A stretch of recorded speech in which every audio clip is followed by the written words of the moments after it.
Dugaan kasus kekerasan seksual terhadap istri Irjen Verdi Sambo Putri Chandrawati yang dituduhkan kepada Brigadir J kini memasuki babak baru. Pasalnya pada Kamis 1 September 2022, Komnas HAM kembali menghidupkan narasi bahwa Putri Chandrawati diduga menjadi korban kekerasan seksual Brigadir J. Namun berbeda dari narasi yang beredar di awal, kekerasan seksual itu disebut bukan terjadi di Jakarta, melainkan di Magelang, Jawa Tengah, 1 hari sebelum penembakan Brigadir J. Terdapat dugaan kuat terjadinya peristiwa kekerasan seksual yang dilakukan oleh Brigadir J kepada saudari PC di Magelang tanggal 7 Juli 2022. Tadi detailnya disampaikan Bu Andi. Kemudian terjadinya obstruction of justice dalam penanganan dan pengungkapan peristiwa kematian Brigadir J. Menanggapi hal tersebut, kuasa hukum keluarga Brigadir J mempertanyakan bukti yang melandasi tuduhan pelecehan yang disampaikan oleh Komnas HAM. Membuat kami bertanya-tanya, kenapa membuat perkara ini semakin blunder? Dalam hukum pidana itu ada namanya asas in criminalibus probationis pedent esse luce clariores, yang artinya adalah bahwa bukti-bukti dalam tindak pidana itu harus lebih terang daripada cahaya.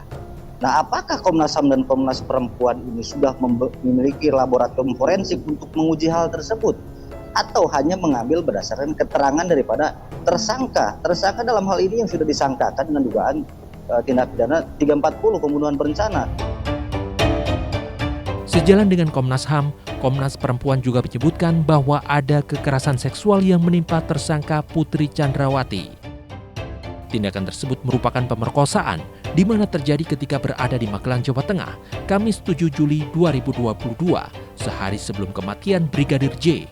Kami perlu menegaskan bahwa keengganan pelapor untuk melaporkan kasusnya dari awal itu karena memang merasa malu dalam pernyataannya ya, merasa malu, menyalahkan diri sendiri, takut pada ancaman pelaku, dan dampak yang mungkin mempengaruhi seluruh kehidupannya.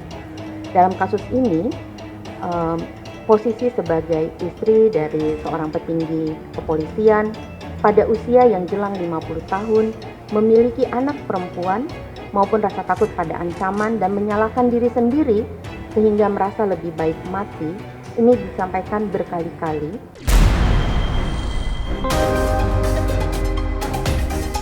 Menanggapi munculnya kembali tuduhan pelecehan seksual terhadap Putri Chandrawati, keluarga Brigadir J menyerahkan sepenuhnya ke penyidik.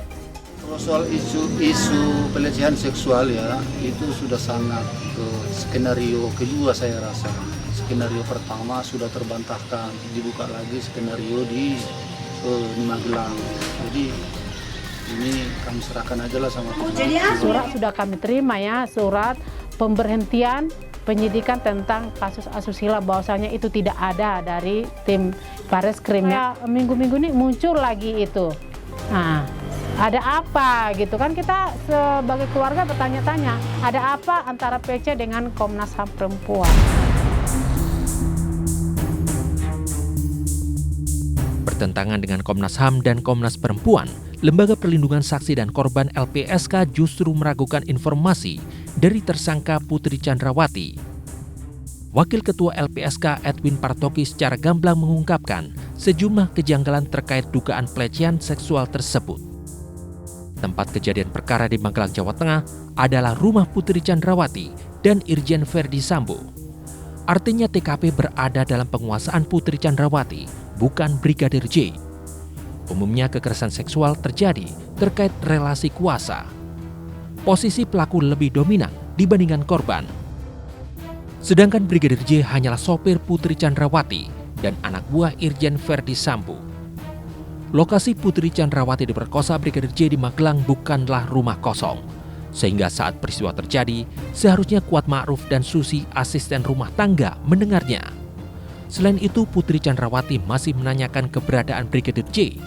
Bahkan ia memanggil Brigadir J ke kamarnya di Magelang. Putri Chandrawati juga masih membiarkan Brigadir J tinggal di rumah tersebut. Putri Chandrawati tidak melaporkan peristiwa kekerasan seksual kepada polisi di Magelang. Terakhir, Brigadir J yang disebut-sebut memperkosa Putri Chandrawati masih satu rombongan dengan istri mantan Kadif Propam Polri, Irjen Verdi Sambo, saat pulang dari Magelang ke Jakarta. Sebelumnya di awal terungkap, kasus kematian Brigadir J Putri Chandrawati melaporkan dugaan kekerasan seksual terhadapnya dengan Brigadir J sebagai terlapor. Sempat naik ke tahap penyidikan, pada Jumat 12 Agustus 2022, polisi kemudian menghentikan penanganan laporan Putri. Polisi memastikan bahwa tak ada pelecehan seksual yang dilakukan Brigadir J terhadap Putri Chandrawati sesaat sebelum kematiannya. Berdasarkan hasil gelar perkara tadi sore, kedua perkara ini kita hentikan penyidikannya karena tidak ditemukan peristiwa pidana. Munculnya perbedaan narasi dalam kasus pembunuhan Brigadir J merupakan teka-teki yang harus diungkap tuntas ke publik. Lantas hukuman apa yang menanti para pelakunya? Selengkapnya hanya di iNews File.